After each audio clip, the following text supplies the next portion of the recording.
ऐसी क्या वजह थी जिसके कारण एक महिला की हत्या उसके अपने ही बेटे, बहू और समधी ने मिलकर कर दी। नमस्कार मित्रों, आज मैं इसी घटना के बारे में आपको बताने वाला हूं जो सूरत में घटित हुई है। तो चलिए जानते हैं इस घटना के बारे में। पिता घोंटता रहा सास का गला, बेटी देखती रही। दिल दहला देगी सूरत मर्डर केस की सनसनीखेज कहानी। सूरत में हमीदा खातून की हत्या के मामले में बेहद चौंकाने वाला खुलासा हुआ है।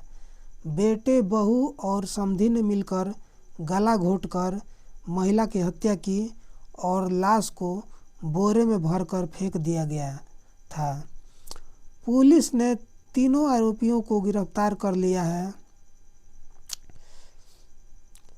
सूरत के अमरोली इलाके में मौजूद कोसाड आवास कॉलोनी में 11 मार्च 2026 की सुबह उस वक्त सनसनी फैल गई जब सफाई कर्मचारियों को सड़क के किनारे एक संदिग्ध बोरा दिखाई दिया।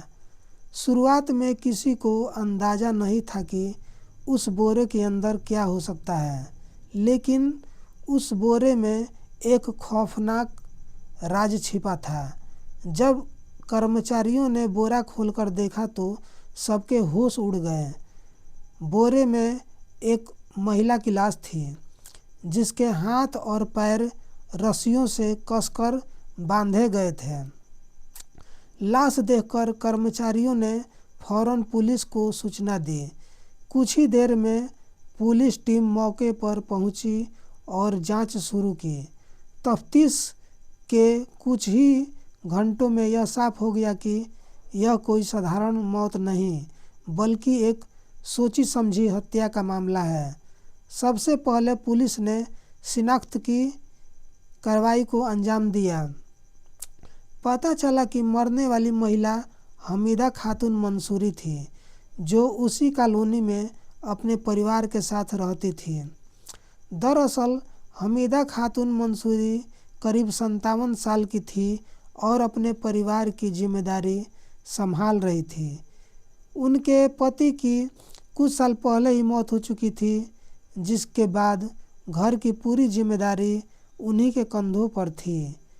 वह अपने 2 बेटों वसीम और परवेज के साथ कोसाड आवास में रहती थी।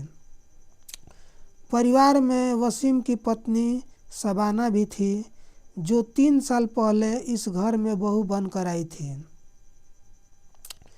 पड़ोसियों के अनुसार शुरुआत में परिवार सामान्य दिखाई देता था, लेकिन धीरे धीरे घर में झगड़ों की आवाज़ें बढ़ने लगी थी। किसी को अंदाज़ा नहीं था कि इन झगड़ों की जड़ इतनी गहरी है कि एक दिन यही रिश्ते खून के रिश्तों को भी ख़त्म कर देंगे। पुलिस की जांच में जो सच्चाई सामने आई उसमें हर किसी को हैरान कर दिया। दरअसल हमीदा का छोटा बेटा परवेज मंसूरी भटक चुका था। वो अपनी भाभी शबाना के साथ रिलेशनशिप में था।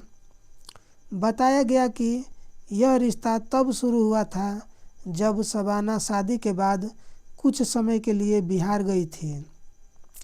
उस दौरान परवेज भी वहां पहुंचा और दोनों के बीच नज़दीकियां बढ़ने लगी।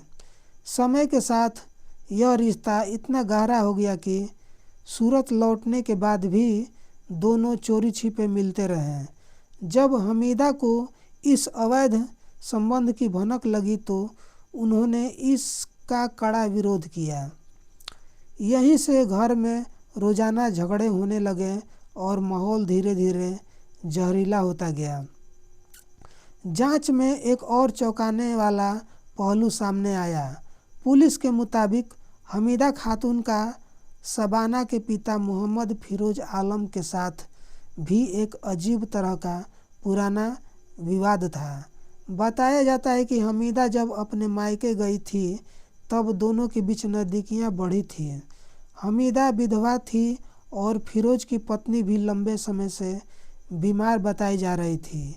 यही वजह है कि दोनों के बीच संबंधों की चर्चा परिवार में तनाव का कारण बन गई। इस उलझे हुए रिश्तों के जाल ने घर के माहौल को और भी विस्फोटक बना दिया था। सिर्फ रिश्तों की उलझन ही नहीं बल्कि आर्थिक तनाव भी इस परिवार को तोड़ रहा था। पुलिस के मुताबिक हमीदा अक्सर अपने बेटे और बहू को फिजूल खर्ची के लिए डांटती थी। उन्हें लगता था कि घर की हालत ठीक नहीं है और ऐसे में खर्चों पर नियंत्रण जरूरी है। लेकिन यह बात परवेज और शबाना को पसंद नहीं आती थी। छोटी छोटी बातों पर होने वाले झगड़े धीरे धीरे गुस्से और नफरत में बदलने लगे। यही नफरत एक दिन इतनी खतरनाक हो गई कि खूनी साजिश तैयार होने लगी। पुलिस जांच के मुताबिक 10 मार्च को इस खौफनाक साजिश की शुरुआत हुई।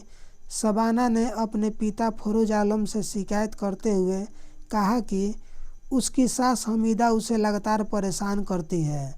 बताया जाता है कि फिरोज ने फ़ोन पर परवेज से बात की और कहा कि वह हमीदा को रास्ते से हटाने का प्लान बना रहा है।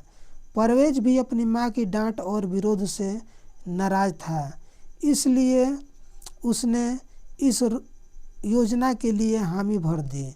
इसके बाद तय हुआ कि मौका देकर हमीदा की हत्या कर दी जाएगी ताकि हमेशा के लिए यह झगड़ा खत्म हो जाए। अगले दिन सुबह जब दोनों बेटे काम पर निकल गए तब फिरोज आलम उनके घर पहुंचा। पुलिस के मुताबिक उसने हमीदा को बातचीत के बहाने कमरे में बुलाया। कुछ देर बाद अचानक उसने कपड़े से उनका गला घोंट दिया। इस दौरान घर में मौजूदा शबाना सब कुछ देख रही थी। हमीदा की मौत होते ही शबाना ने तुरंत परवेज को फ़ोन किया। परवेज घर लौटा और तीनों ने मिलकर लाश को ठिकाने लगाने की योजना बनाई। यह सब कुछ इतनी जल्दी और ठंडे दिमाग से किया गया कि पड़ोसियों को जरा भी शक नहीं हुआ। हत्या के बाद आरोपियों ने हमीदा की लाश को एक प्लास्टिक के बोरे में डाल दिया और रस्सी से कसकर बांध दिया। दोपहर करीब 12:30 बजे फिरोज आलम बोरा कंधे पर उठाकर घर से निकला। एक सीसीटीवी फुटेज में वह साफ दिखाई दिया जिसमें वह सफ़ेद बोरा लेकर चलता हुआ नजर आ रहा था। उसने घर से करीब 300 से 500 मीटर दूर एक मंदिर के पास उस बोरे को फेंक दिया। इसके बाद वह सीधे रेलवे स्टेशन पहुंचा और बिहार जाने वाली ट्रेन पकड़ने की कोशिश करने लगा। उसे लगा कि इस तरह वह आसानी से पुलिस से बच जाएगा। जब पुलिस ने बोरे में मिले शव की पहचान हमीदा खातून के रूप में की तो जांच की दिशा बदल गई। क्राइम ब्रांच की टीम ने उनके घर की तलाशी ली। वहां उन्हें वही रस्सी और धागा मिला जिससे लाश को बोरे से बांधा गया था। यही धागा पुलिस के लिए सबसे बड़ा सुराग बन गया। वैज्ञानिक साक्ष्यों और सीसीटीवी फुटेज की मदद से पुलिस को यकीन हो गया कि हत्या की वारदात को घर के ही लोगों ने अंजाम दिया है। इसके बाद पुलिस ने सख्ती से घर वालों से पूछताछ की तो पूरा राज खुलकर सामने आ गया। जांच पूरी होते ही पुलिस ने परवेज मंसूरी और उसकी भाभी शबाना को सूरत से गिरफ्तार कर लिया। वहीं मुख्य आरोपी मोहम्मद फिरोज आलम हत्या के बाद बिहार भाग गया था, लेकिन सूरत क्राइम ब्रांच ने बिहार एसटीएफ को सूचना दी, जिसके बाद उसे पटना रेलवे स्टेशन से गिरफ्तार कर लिया गया। इस सनसनीखेज मामले ने पूरे इलाके को दहला दिया है। लोगों के लिए यह यकीन करना मुश्किल है कि एक बेटा अपनी मां के खिलाफ ऐसी खौफनाक साजिश का हिस्सा बन सकता है। यह वारदात एक बार फिर साबित करती है कि जब रिश्तों में भरोसा खत्म हो जाता है तो इंसान किसी भी खतरनाक हद तक जा सकता है। मिलते हैं नेक्स्ट वीडियो में, तब तक के लिए नमस्कार।